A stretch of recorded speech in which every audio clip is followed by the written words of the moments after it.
Seja muito bem-vindo, seja muito bem-vinda para mais uma live semanal, que são todas as segundas-feiras às 8 horas da noite e às quintas-feiras às 11 horas da manhã. E nessas lives eu falo para você, familiar do alcoolista, que está buscando fazer com que esse seu familiar queira parar de beber e pare de beber efetivamente, sem brigas, sem discussões e sem deixar de cuidar de si. Nessas lives eu discuto sobre estratégias e sobre ferramentas que você pode usar na prática para fazer essa pessoa que você ama querer parar de beber de fato. E no episódio de hoje eu vou falar sobre uma questão que é muito importante, que as pessoas me perguntam bastante, que é o seguinte: o alcoolista se importa com a família? O alcoolista ele se importa com as pessoas que estão ao seu redor, que muitas vezes sofrem com o comportamento que ele vem tendo? Então eu vou discutir sobre essa questão, eu vou falar sobre como você pode compreender se ele se importa, ou quanto ele se importa com você, e também sobre como você pode lidar, de fato, para que ele possa ser incentivado, de fato, ou ter interesse em parar de beber, mesmo se ele se importe ou não se importe. Porque a questão central, e para quem eu falo aqui, é para você, familiar. O ponto central é você, de fato. E às vezes esse pensamento, essa ideia, que você às vezes fica pensando muito sobre se ele se importa ou não se importa, pode acabar te deixando mais perdida, tirando o seu foco daquilo que é realmente efetivo e que vai te levar para melhores condições e momentos melhores no seu convívio com essa pessoa que você ama. Então é o seguinte, você já se perguntou isso alguma vez? Talvez você já tenha se perguntado. Mas mesmo que você não tenha se perguntado, eu acho que esse tema de hoje também vai ser útil para você. Mas se você já se perguntou, vamos começar pelo seguinte, pelo primeiro conceito. Essa conclusão, se ele se importa ou não, pode ser uma conclusão precipitada. Não é mesmo? Então é importante a gente esclarecer isso, se ele se importa ou não se importa. Né? Quanto ele se importa? Porque a pessoa pode se importar um pouco, pode se importar bastante, né? Não é uma coisa assim, sim ou não. Ah, fulano se importa 100%, então ele toma aqui atitudes. Ou fulano não se importa nada, né? Porque isso não é sim ou não, isso é um contínuo. Às vezes a pessoa se importa um pouquinho, às vezes se importa mais. Não é mesmo? Mas às vezes a gente acaba calculando, talvez você acabe calculando que ele se importa ou não se importa, a partir de ele continuar bebendo, mesmo tendo prejuízos. Não é mesmo? Ele continuar bebendo, mesmo tendo prejuízos, não significa imediatamente, necessariamente, só essa informação, não significa necessariamente que ele não se importa. Certo? O que significa? Porque, na verdade, se a gente está considerando aqui que essa pessoa que você ama, ela tem, de fato, uma síndrome de dependência ao álcool, ou se ela tem um transtorno por uso de álcool, o que esse transtorno causa, rapidamente? Ele faz com que a pessoa beba, apesar disso ser prejudicial para as coisas que são importantes para ela. Né? Quer dizer o quê? Resumidamente, a pessoa segue bebendo, mesmo que isso seja ruim, mesmo que isso não seja do interesse dela. Não estou falando aqui que não pode parar de beber, mas a doença faz com que a pessoa, essa é a doença, que a pessoa, o álcool toma uma proporção na vida dessa pessoa maior do que deveria. Né? Começa a atrapalhar porque ele toma uma proporção e ele passa a ser um ponto mais central na vida da pessoa, e isso acaba deixando outras áreas da vida que são importantes para essa pessoa de lado. Mas calma, eu não estou aqui dizendo que isso é tudo, né? A gente tem que só levar isso em consideração. E outra coisa que é importante que as pessoas falam é o seguinte: Vitor, quando essa pessoa bebe, ele me diz certas coisas que são muito desagradáveis. Essa pessoa acaba ficando muito realmente difícil de conviver, ele me diz coisas que são muito negativas. E assim, tem alguns momentos do alcoolismo que precisam ser diferenciados na sua cabeça, até para facilitar as coisas para você. Quando o alcoolista está na ativa, quer dizer, ele vem bebendo de forma compulsiva, ele tem apresentado esses problemas com álcool e segue bebendo de uma forma bastante importante, geralmente ele vai ter comportamentos que, quando ele está bem, ele não teria. Não é mesmo? Às vezes a pessoa começa a pensar o seguinte: o álcool entra, a verdade sai. Esse é um pensamento que mais atrapalha do que ajuda. Né? Já tentaram várias vezes na psiquiatria, na história da psiquiatria, achar o soro da verdade, que ajudaria as pessoas a falar a verdade. No entanto, esses soros da verdade, ou até mesmo o álcool já foi pensado que fosse um elemento que trouxesse a verdade à tona, não é bem assim. O álcool, inclusive, ele perturba a capacidade de julgamento, de raciocínio. Então, aquilo que a pessoa... aquela forma que a pessoa se comporta, de xingar, de reclamar, sofre influências em relação ao consumo de álcool compulsivo. Sofre influências, então aquilo não é o normal. esses problemas de humor, de temperamento que ele pode estar apresentando quando ele está na ativa mesmo, são formas de ele estar expressando os sintomas, o problema dele, né? Se ele xinga, ele reclama, às vezes isso é uma forma de sofrer para fora. Mas calma aí, eu não estou dizendo assim, olha, então, Vitor, eu tenho que tolerar isso. Não, só estou te ajudando a entender isso. Não é que você tem, a responsabilidade segue sendo dele, né? Não sei, em casos muito extremos, a responsabilidade segue sendo dele. Por mais que isso esteja acontecendo, por mais que ele não está nas condições ideais de convívio, né? Ele, naquele momento, ele também segue sendo responsável pela forma com a qual ele lida com as coisas, né? São os prejuízos dele. Agora, o segundo, a ideia assim de que ele é um egoísta. Se você pensar, Vitor, mas será que ele não é um egoísta? Poxa, o alcoolista que eu amo, ele é muito egocêntrico. Eu vou te explicar bem essa história, bem, até o final da live, bem detalhadamente isso. Mas vamos seguir o raciocínio aqui. Olha, se você pensa que ele é um egoísta, um egocêntrico, provavelmente, e eu quero que você tome cuidado com os termos, tá? Porque os termos que nós usamos, às vezes eles não comunicam exatamente aquilo que nós queremos dizer.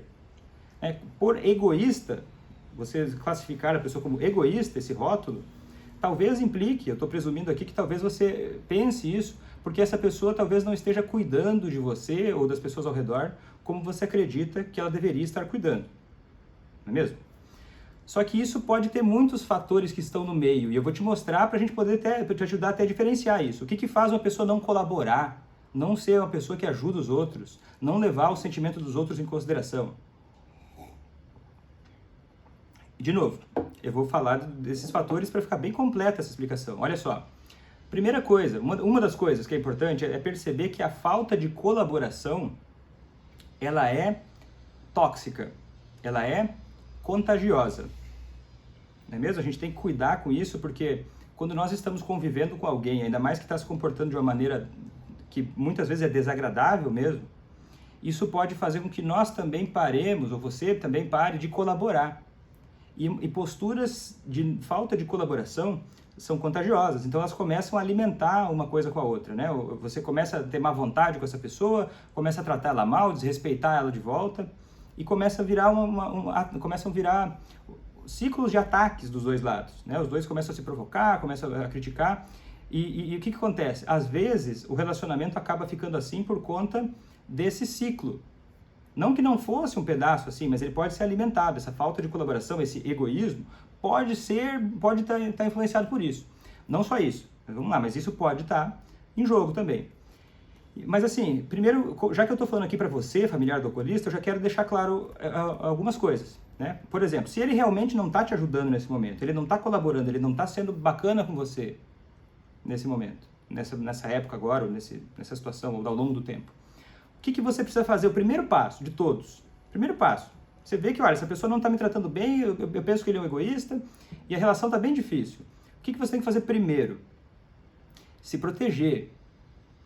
Depender menos dele. Depender menos dele. Não necessariamente deixá-lo. Você pode decidir deixá-lo, não estou dizendo que é proibido, só estou dizendo o seguinte, que se a relação está ruim, se você está ressentida, se você está pensando que essa pessoa é egoísta, primeiro passo é você trabalhar e se esforçar de fato para depender menos dele. Como? Para quê? Para você ter cabeça para pensar. Tá, deixa eu ter cabeça para pensar o que eu quero fazer nessa situação. Para que você não fique paralisada. E eu vou passar rapidamente por esse tópico aqui, tá? Como depender menos dele? Por exemplo, vou falar bem prático. Tá? Se for financeiramente, se essa pessoa te sustenta e acaba usando isso como argumento para te tratar da forma que ela quiser, eu vou falar aqui o óbvio, né? Dependa menos financeiramente dele arrumando trabalho para você, arrumando uma forma de ser remunerada. Não é mesmo? Se você tem uma dependência afetiva muito grande dessa pessoa e ela te decepciona muito, o primeiro passo é então você cuidar de si afetivamente. Como? Talvez tendo uma rede de amigos, uma rede de apoio, né, buscando outras formas de diminuir o seu isolamento, não é mesmo? Ou às vezes emocionalmente, a pessoa você talvez possa estar muito deprimida ou ansiosa, assim, ó, a flor da pele, assim, muito reativa, sofrendo muito. O que se faz nessas horas? Busca-se tratamento, né, uma terapia, eventualmente pode ter que fazer um tratamento médico com um psiquiatra, cuidar de você, de fato, cuidar do seu corpo, cuidar da sua saúde. Eu sei que pode ser óbvio, mas nem sempre é tão óbvio. Quando a cabeça da gente está quente, né? Talvez você fique com a cabeça muito quente, muito estressado e esqueça disso, certo? Então, assim, porque com a cabeça fria, você pode pensar melhor o que você quer fazer. Não é mesmo? Isso é um processo de cuidando de você. Para você decidir se é ajudar ele que você quer, se você quer colaborar, se você quer seguir nesse relacionamento de fato. Ou se você quer, se você quer tentar de verdade, se isso ia te trazer benefícios mesmo, para você poder pensar, cuidar da sua vida, ele cuidar dele, e você pode ajudá-lo de fato, se for uma decisão sua. Só que a gente precisa fazer isso de uma forma inteligente. E o benefício que você pode ter ajudando essa pessoa, pode ser, nem que seja o benefício de você pelo menos pensar o seguinte, olha, eu quero pelo menos fazer aquilo que estava no meu controle, para depois eu não me arrepender se as coisas acabarem mal. Né? Você ter essa consciência tranquila. Mas isso é uma coisa que só você vai poder dizer. Acho que ninguém pode mandar em você sobre o que você deve ou não fazer. Não é mesmo? Agora daí fala assim, mas Vitor, você está dizendo tudo isso aí, mas adianta mesmo? Adianta tentar ajudar uma pessoa que aparentemente não se importa com a família? Adianta tentar ajudar se essa pessoa talvez seja uma pessoa egoísta? De novo, o critério para ajudar ele ou não é você que define. Se adianta ou não ajudar, eu vou te mostrar aqui que dá para ajudar. Eu já vi muitas pessoas que são extremamente autocentradas, eu vou te contar algumas histórias hoje, que foi possível sim, que isso não foi a limitação que impediu de um familiar poder ajudar de uma forma inteligente a fazer essa pessoa parar de beber. Só que assim, você precisa ter claro para você, eu até vou ser repetitivo, mas você tem que fazer um compromisso com você. Olha, você aceita de livre e espontânea vontade? É sua vontade? Você está tomando uma decisão livre? Livre mesmo. Porque se você não estiver tomando uma decisão livre de ajudar essa pessoa, você acaba sendo um refém. Refém de uma pessoa que pode ser que seja egoísta, inclusive, né? Nós estamos falando essa hipótese, não é mesmo? Então, se você está querendo ajudar, você precisa esclarecer para não ser refém. Porque se você estiver hoje ajudando como refém, tipo, Vitor, eu não tenho escolha, porque eu sou obrigado, eu adoraria fugir disso. E eu quero fugir disso, mas não consigo. Então, o foco não é ajudar, o foco é fugir disso. Então, isso tem que estar claro para você primeiro, até para você poder investir a sua energia naquilo que é importante para você. Beleza, eu já falei sobre que talvez exista um problema de definição em relação a ser egoísta ou não, se importar com a família ou não. Então, é importante definir um pouco melhor isso, porque às vezes na raiva a gente pensa coisas que quando a gente está um pouco mais tranquilo, a gente talvez considere outras possibilidades e esclareça que, olha, talvez ele não seja tão egoísta, mas ele é atrapalhado, ele tem ali aquele conflito com o álcool, mas não necessariamente ele é egoísta, então definir isso melhor para você. E agora a gente vai falar um pouco sobre se adianta tentar ajudar se essa pessoa não se importa com os outros. Né? Vamos voltar para a ideia, né? O que é ajudar essa pessoa? O que é ajudar um alcoolista a querer parar de beber? É a gente pensar o seguinte, que a ideia é atrair o alcoolista para a sobriedade, encontrando o desconforto dele, encontrando o que mexe com ele, certo? O que essa pessoa talvez se importe, mesmo que se importe um pouco, que tá incomodando ela por conta dela estar bebendo. Ou o que essa pessoa ganharia parando de beber. Porque às vezes a gente usa o nosso referencial, não é mesmo? Você pode usar o seu referencial. Dizendo assim, olha, eu acho que você tem que parar de beber por conta de isso e aquilo. E começa a argumentar demais. Mas talvez os seus argumentos não façam tanto sentido na lógica dele. Daí você gasta energia à toa. Não é mesmo? Então a gente tem que ter isso em mente, que é o que no ponto de vista dele vai incomodar ele. Não é assim tornar a vida mil maravilhas. É colocar um caminho que seja mais fácil para ser sóbrio e menos fácil para continuar bebendo. Não é mesmo? A gente incentivar isso de uma forma inteligente. Então, para tentar ajudar, não é necessariamente diretamente você convencê-lo com palavras, não é mesmo? É primeiro você cuidar de si, dando exemplo de como se cuidar, né? Porque daí você está mostrando, olha, a vida é assim, e ele vai ter uma ideia de como ela pode ser.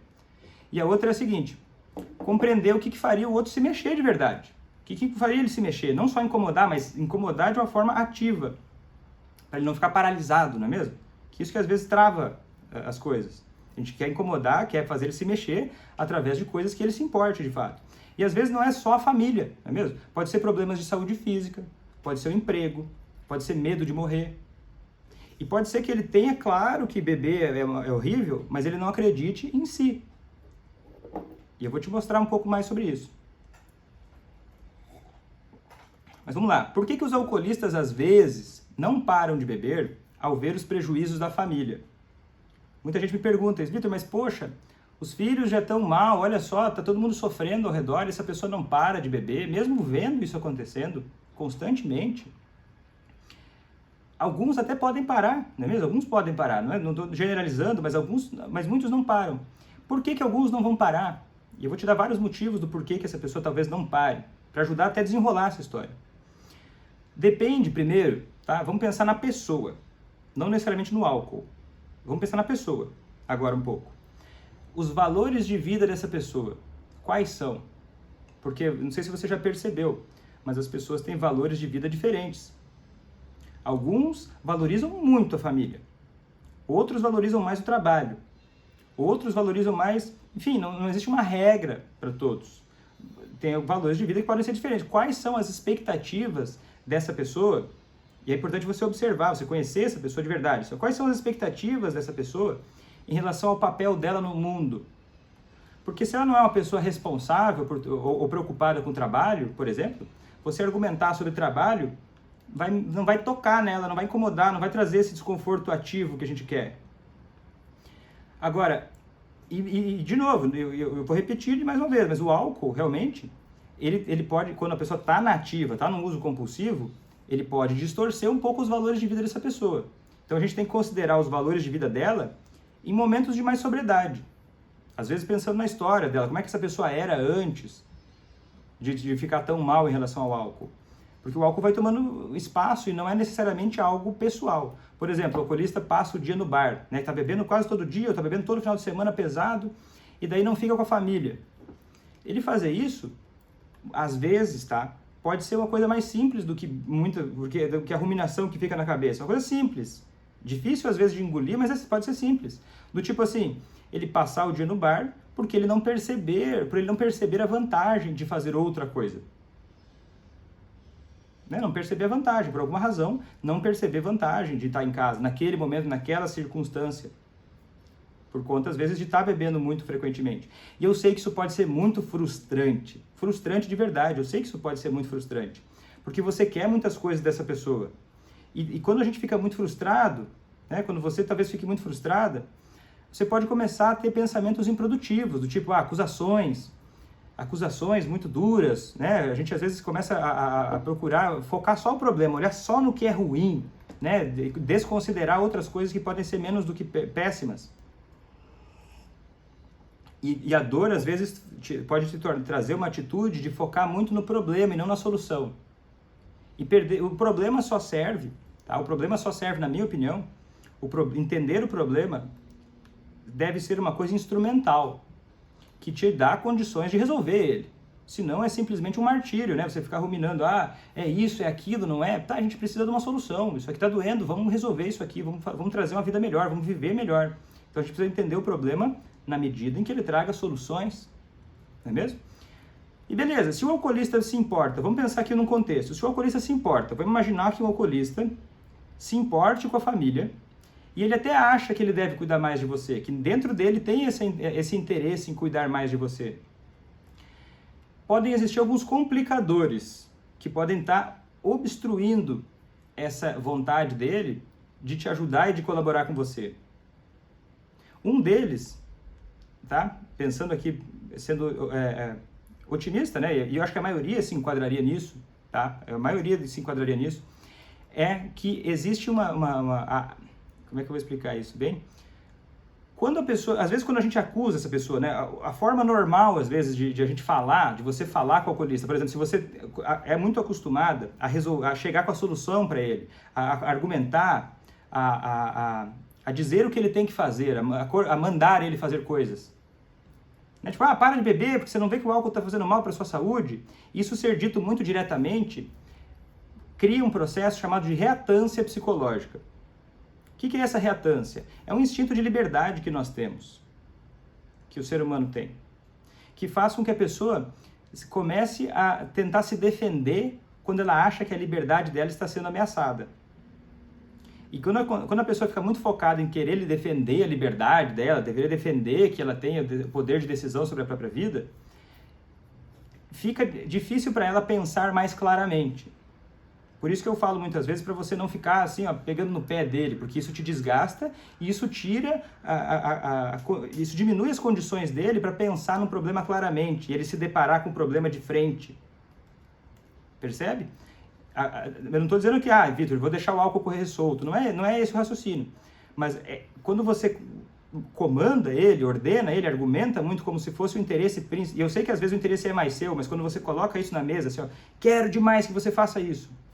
Isso alimenta a ideia de que a família é um problema. Alimenta essa fantasia de que a família é um problema. E eu sei que você não quer isso, porque isso é muito desagradável. Então vamos falar um pouquinho sobre a motivação de parar de beber, certo? A motivação que a pessoa vai ter para parar de beber. Essa motivação, ela vem de duas coisas.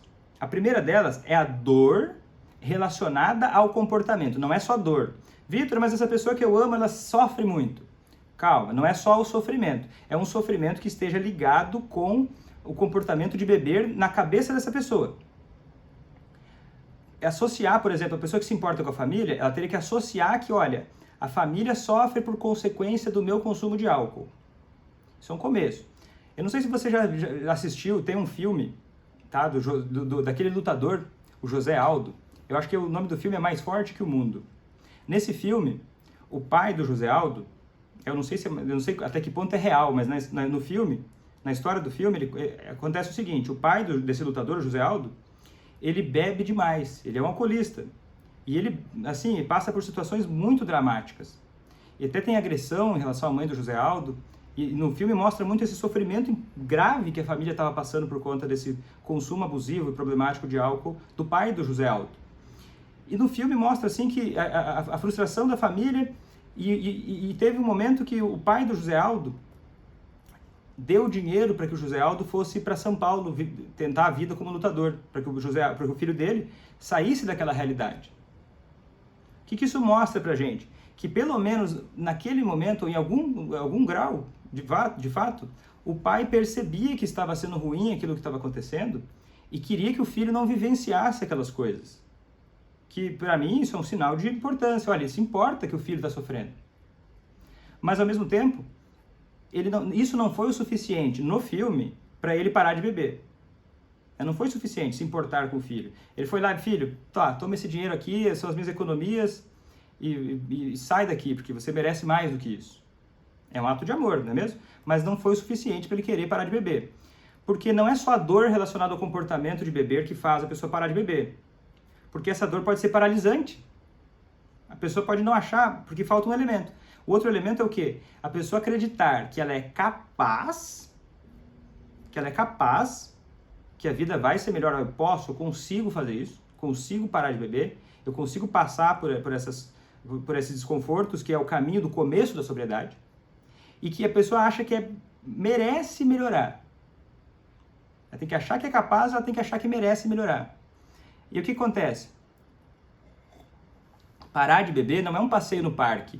A pessoa tem que ser capaz de evitar pessoas, hábitos, lugares, vai ter que mudar um pouco o estilo de vida e tolerar a vontade de beber. Então, as pessoas tendem a se esforçar para ter uma vida melhor, mesmo que elas acreditem nisso, quando elas acham que são capazes e que merecem isso.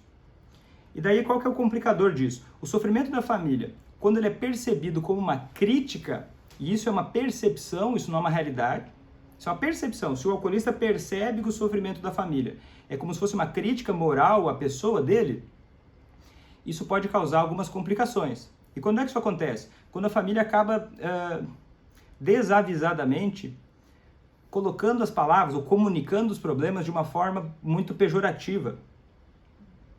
Né? Do tipo assim, olha, você não vê que você é a causa de todos os nossos sofrimentos? Porque quando coloca assim, ignora um pedaço da história, ignora um pedaço de que essa pessoa não é a única pessoa do mundo responsável pelo bem-estar dos outros. Por mais que elas tenham um papel importante, né? Um pai tem um papel importante num filho ser feliz ou não. Pesa um pouco, mas não é totalmente o responsável. Então essa confusão às vezes que se cria, e a ideia que o alcoolista pode ter de que é uma crítica, que as pessoas não acreditam nele, que as pessoas acham que ele é uma pessoa má, ruim, que merece até talvez uma punição, pode causar uma sobrecarga emocional no alcoolista. E daí vem o seguinte fator, me pedem para explicar o álcool como... Da onde vem os fatores emocionais do álcool? Eu vou te explicar agora. O álcool, às vezes, é usado pelo alcoolista como um regulador emocional. Quer dizer o quê? Tá triste, bebe. Tá ansioso, bebe. Tá feliz, bebe.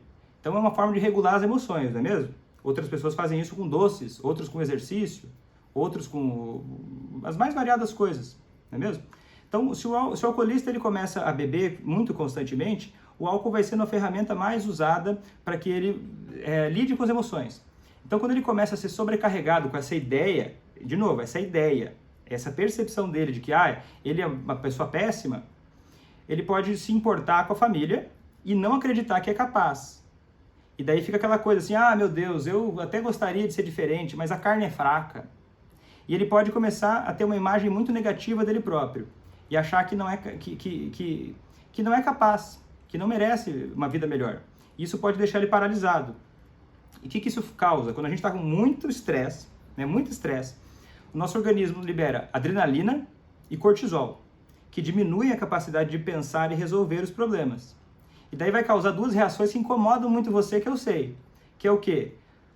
Dois lados. Ou o vitimismo, aquele derrotismo, aquele medo paralisante, aquele desamparo que o alcoolista fica, aquela resignação. Não quero parar de beber, não posso parar de beber porque isso me faz muito mal. Eu não aguento viver sem beber. Ou, por outro lado, a projeção, que é quando ele evita entrar em contato com a fragilidade dele e começa a culpar você pelo problema. Começa a culpar os outros. Porque daí, quando ele culpa os outros, isso não é um mecanismo só do alcoolista. A gente tem que se policiar para não entrar nisso. E começar a culpar os outros pelos problemas que estão acontecendo. E como é que isso aparece? Aparece da seguinte forma. Ele começa a querer dizer assim, ele começa a não associar que é ele beber que causa os problemas. Né? Dizendo assim, vocês que são chatos, você que exagera.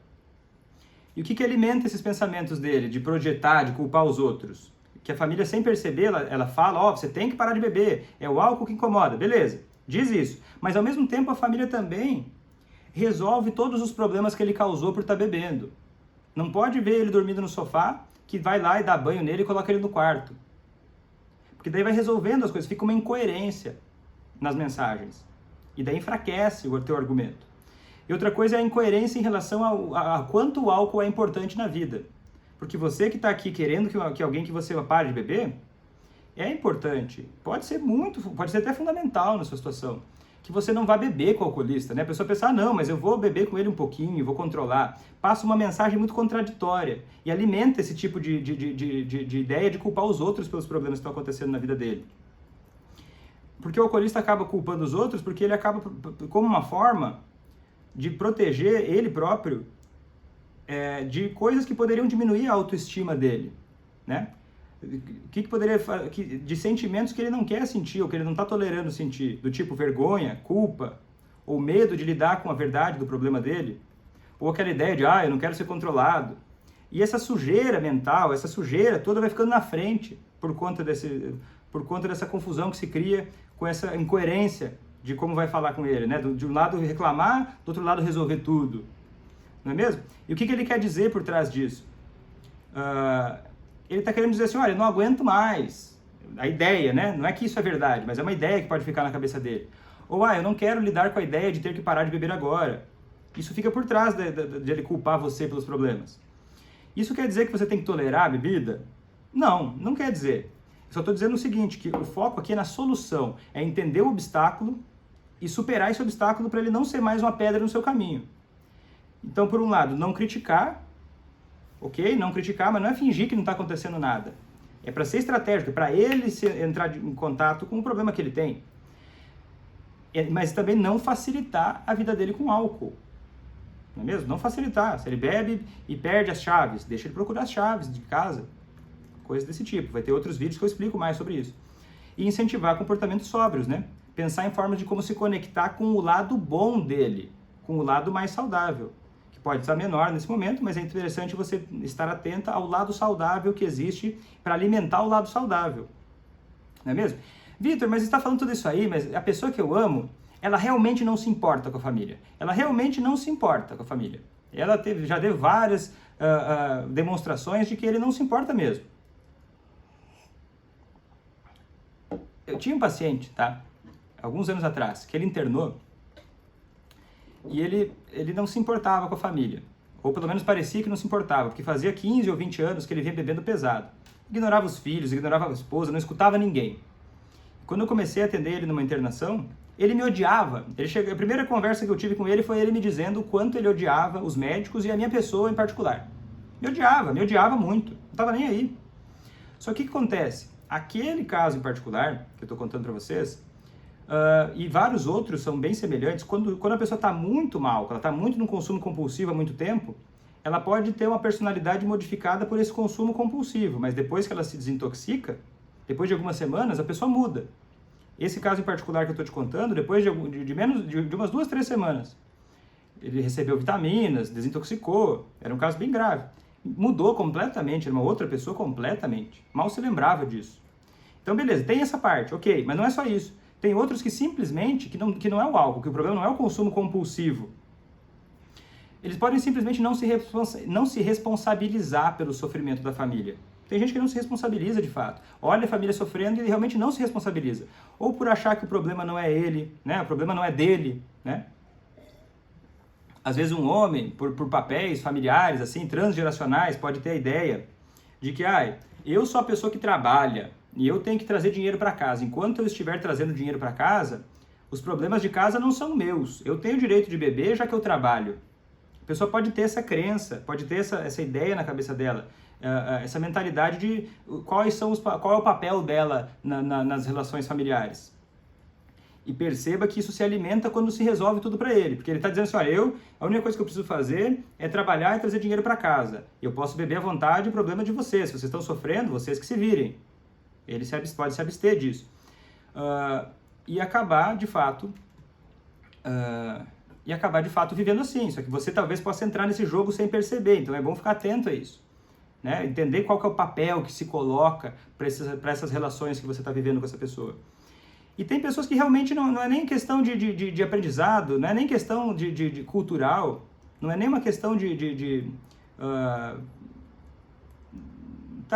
aprendizado cultural. É que realmente algumas pessoas são autocentradas, que focam tanto em si que não olham o sofrimento do outro.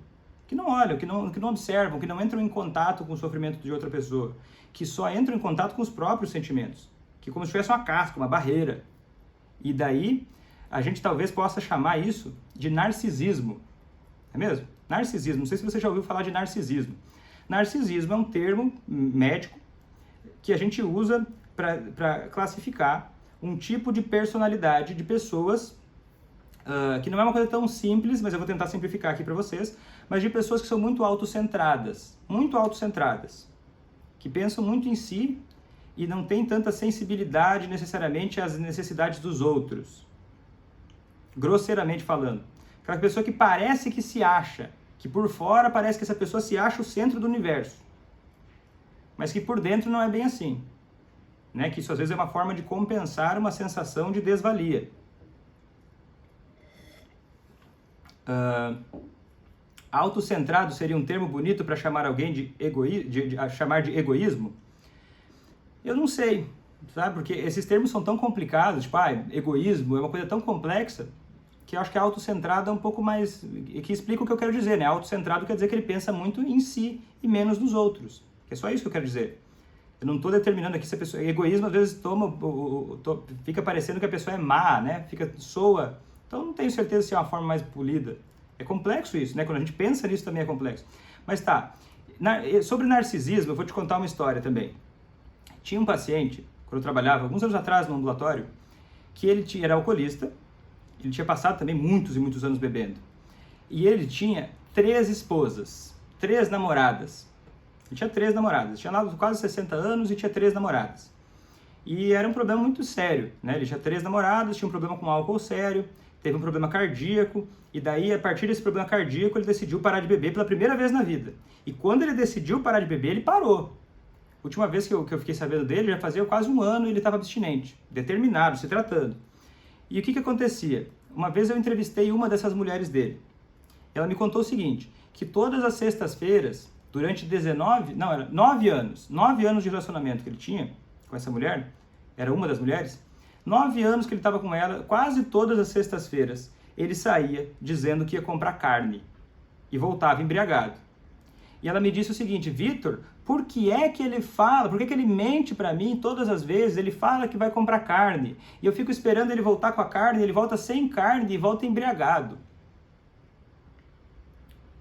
Por que ele mente tanto, Vitor? Por que ele não é honesto comigo?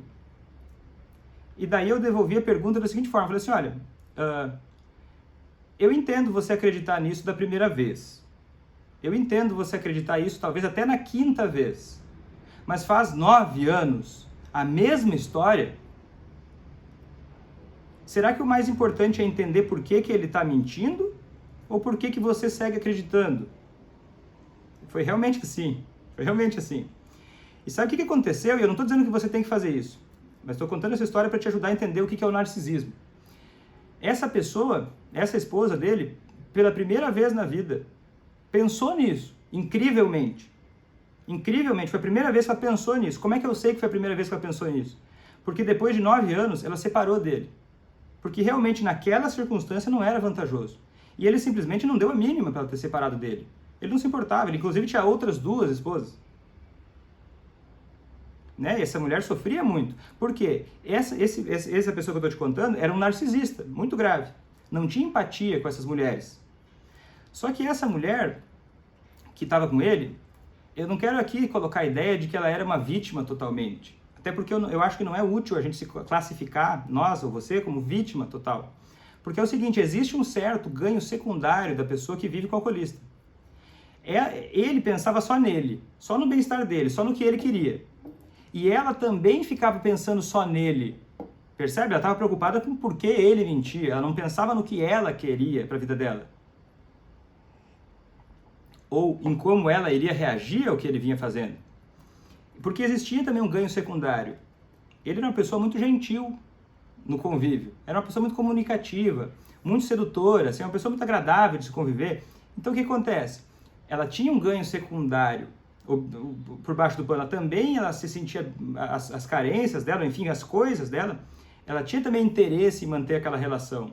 Ou sei lá, não sei, aí eu estou colocando hipóteses, ou por carência afetiva dela, ou porque de fato ela tinha uma ideia de salvar ele, ai meu Deus, eu vou salvar ele, mas acabava sendo uma coisa assim, ela se beneficiava em algum grau.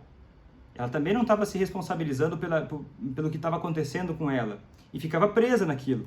Então, ela olhar para ela ajudou muito ela a poder perceber o que valia a pena. Naquele caso em particular, não era muito interessante ela ficar naquela situação. E até porque, sabe o que fez ele parar de beber? Ele parou de beber. Ele parou de beber, sabe por quê? Porque ele não queria morrer. Ele tinha um problema no coração. Não era porque o filho dele estava desamparado, deprimido, ou porque a esposa vinha sofrendo com aquilo. É porque ele tinha um problema no coração sério e ele não queria morrer. Aquilo fez sentido na lógica dele, aquilo incomodou ele na lógica dele para ele parar de beber. E é uma pessoa que realmente eu não vi nenhum sinal nele, em nenhum momento, de ter algum tipo de empatia, ou remorso, ou culpa. E eu vou explicar como identificar o narcisista daqui a pouquinho. E não é que ele seja do mal, essa pessoa é do mal. Sabe por que eu acho que eu não gosto da ideia de você classificar a pessoa como do mal? Porque o raciocínio de colocar uma pessoa como do mal, ele é malvado, ele é maldoso, implica que você espera algo dele que ele não te dá. E ignora que você pode ser feliz independente dele. Perceber isso tira o poder dele. Entende? Aí torna uma pessoa que é má, uma pessoa que é perdida na vida, né? Que gasta tempo e energia com coisas que não são tão boas. Porque qual a vantagem de ser narcisista que não se importa com ninguém, de fato? Isso não é uma vantagem. Isso é uma desvantagem. Não é mesmo? E você pode ser feliz independente dessa pessoa. Uma pessoa só não é necessariamente... Porque fica uma fantasia, né? Às vezes pode ficar uma fantasia em você que a felicidade sua depende só disso para viver. E agora, como identificar narcisismo? A live não é bem não é sobre narcisismo, mas eu vou te ajudar a identificar um pouco aqui, tá? Narcisismo também não é uma coisa sim ou não. Uma forma inteligente de entender o narcisismo é pensar num espectro em que tem narcisismo mais leve e tem narcisismo mais grave. O narcisismo talvez mais leve, né, é uma pessoa que nem sempre parece que é narcisista ou parece que tem um problema com a autoestima. Que é uma pessoa que é muito sensível a críticas. É aquela pessoa que não tolera errar de jeito nenhum. Sempre quer parecer perfeito ou maravilhoso. E essa pessoa até pode culpar os outros pelos seus problemas, mas ela mostra sinais genuínos de sofrimento. Mostra algum sinal genuíno de sofrimento. Que às vezes você nem percebe que essa pessoa tem de fato um problema com autoestima. Mas isso só aparece, ou aparece mais, por uma intolerância muito grande a sinais de erro. E qualquer coisinha que se diga para essa pessoa, ela já se sente muito humilhada. E daí qualquer coisa que se diga, qualquer coisa mais sutil para essa pessoa, é uma humilhação no ponto de vista dela. Quando ela se sente humilhada, ela se fecha numa casca. Porque essa casca protege essa autoestima frágil que tem por trás disso. Certo? Agora, evoluindo no grau, na gravidade do problema, tendo um narcisismo mais grave na extremidade, né, na extremidade oposta, estaria aquele narcisismo que é insensível aos outros. É uma pessoa que realmente pensa só em si própria. Vê uma pessoa morrendo do seu lado, não se importa. Não passa pela cabeça dela. Ela só pensa ou só tem atenção para aquilo que ela pode tirar vantagem das situações. Ela tem uma percepção de que os outros realmente existem só para servi-lo. Né? Aquela pessoa que realmente não se importa com os outros e que só demonstra sentimento se for para tirar alguma vantagem. Só para tirar alguma vantagem. Que manipula de alguma forma ou de outra para tirar vantagem. E essa pessoa vai ter uma história de sempre tirar vantagem de tudo. É aquela pessoa que coloca atestado falso no trabalho o tempo todo. É aquela pessoa que dá pequenos golpes para viver. E aquela pessoa que pode chegar a ponto de ser violenta mesmo sem beber. Uma pessoa que realmente você vê sinais, assim, que se você olhar de fato, poxa, essa pessoa realmente não tem nenhum sentimento de remorso, de culpa, ela realmente não se importa, ela só está pensando e o tempo todo ela está voltada ao próprio bem-estar. Né? O mais grave disso seria talvez o psicopata, não é mesmo? Mas agora, as pessoas podem ter, o alcoolista pode ter um grau pequeno disso, não necessariamente vai ser um grau extremo, né? Ah, mas a pessoa que eu amo, ela já roubou. Pode ser que seja grave, pode ser que não seja grave. Eu estou te dando um norte aqui, é difícil... teria que falar só disso e mesmo assim não sei quão produtivo seria, mas é só para você ter um norte, que existem pessoas que realmente são assim. Para quê? De novo, a gente precisa focar na solução, né? Então, o narcisismo mais leve, ele dá para ajudar essa pessoa, mas você precisa sempre estar de olho na autoestima dele, vai ser mais sensível, daí você está pisando em ovos porque dói muito, é uma pessoa muito doída, qualquer coisinha ela é muito doída. Qualquer ideia assim que arranha a autoestima dessa pessoa, dói demais e ela reage muito mal. Reage mal mesmo. Como é que se lida com uma pessoa assim? O foco disso tudo é a confiança. Tem que dar mais atenção que o normal até para confiança. Essa pessoa tem que confiar que você não está querendo humilhar ela, que você não está querendo controlar ela. Ele precisa de uma certa paciência. Porque essa pessoa tem dor por dentro, ela sente dor, ela reage assim porque dói muito. Ela coloca aquela casca na frente. Coloca aquela casca que te afasta os outros para não sofrer. Mas tem sofrimento ali, você vê sofrimento.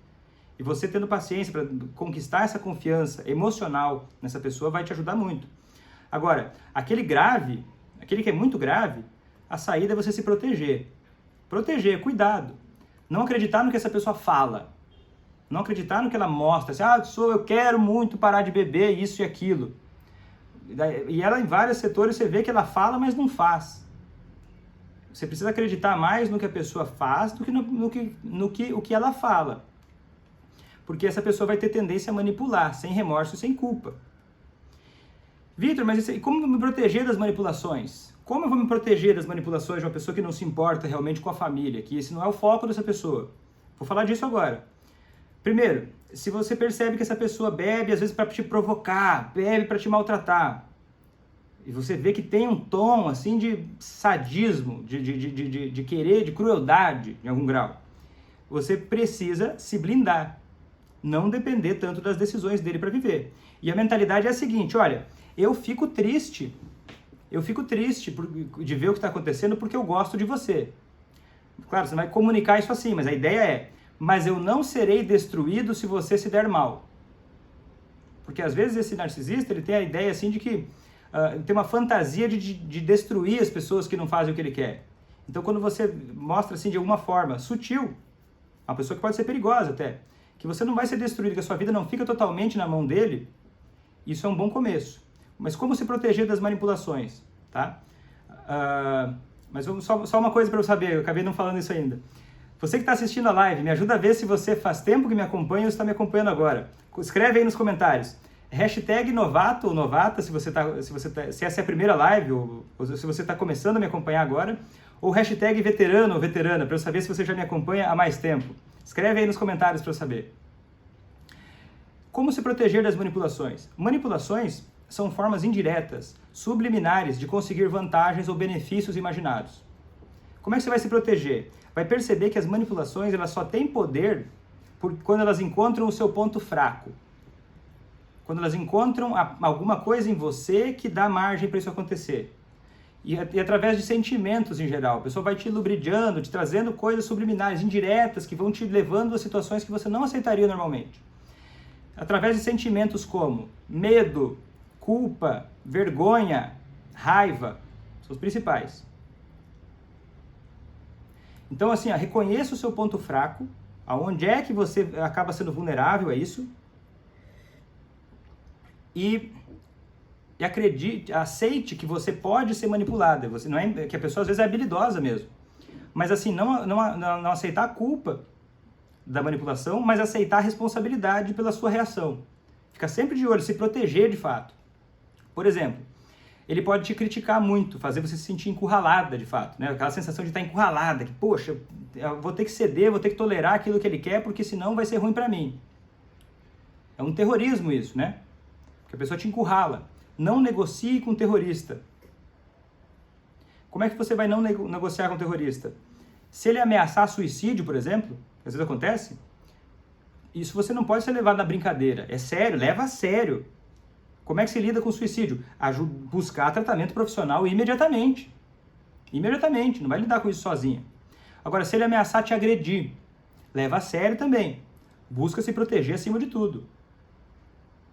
Busca se proteger acima de tudo. Foco principal, sobreviver e não deixar que isso aconteça.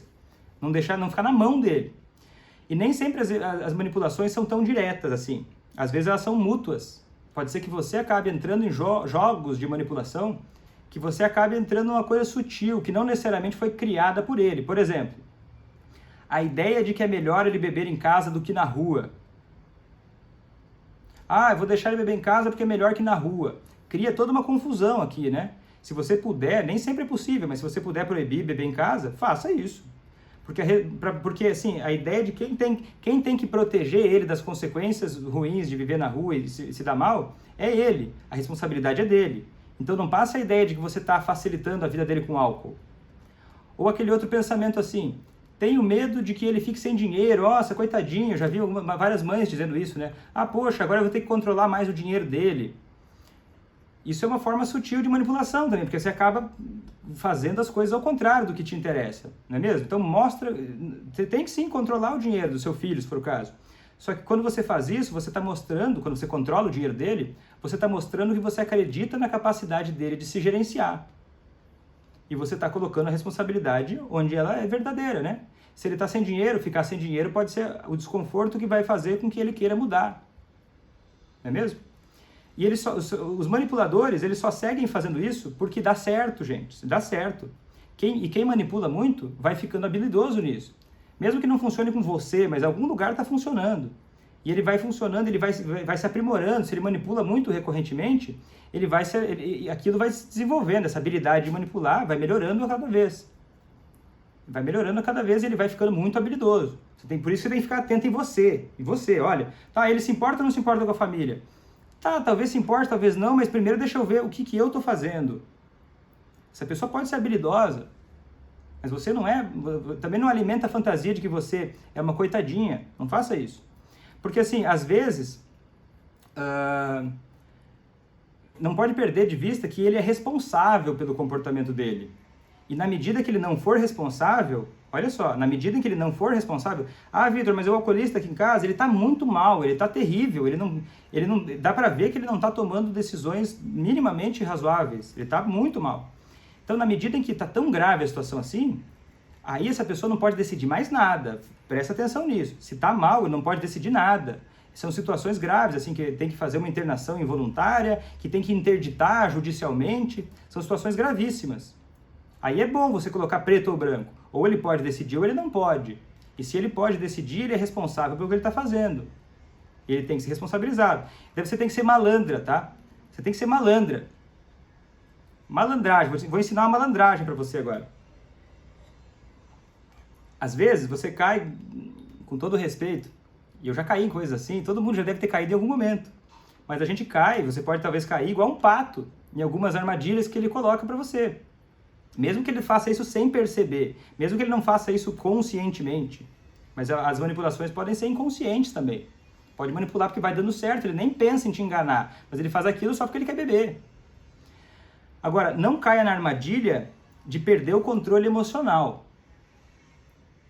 Foca em alimentar a sua capacidade de tolerar emoções difíceis sem perder o controle emocional. Porque às vezes quando você entra em brigas e discussões, isso é uma forma de te manipular. Daí você começa a perder o controle e começa a xingar essa pessoa. Se mantenha no ponto que você tem, naquilo que você pretende fazer, sem julgar ou criticar essa pessoa. Sabe por quê? Porque isso se volta contra você. Quando você começa a criticar, julgar e você pegar pesado demais, as manipulações podem ocorrer de duas formas, olha só, quando acontece isso. Você caiu na pegadinha, né? Caiu na armadilha, começou a xingar essa pessoa mais do que até você queria. Aí ou essa pessoa se faz de coitada, ele fica coitadinho, paralisado, e faz você se sentir culpa, ou busca fazer você se sentir culpada por ter falado certas coisas. Aí fica um coitadinho, daí você começa, do nada, parece que você virou a malvada. Olha o jogo perverso que se cria. Ou por outro lado, essa pessoa pode começar a te criticar de volta. E daí, mais trabalho para você.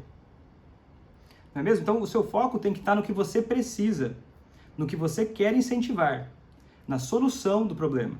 Se ele se importa ou não importa com a família, ok, isso pode acontecer, você tem que estar preparada para se proteger disso.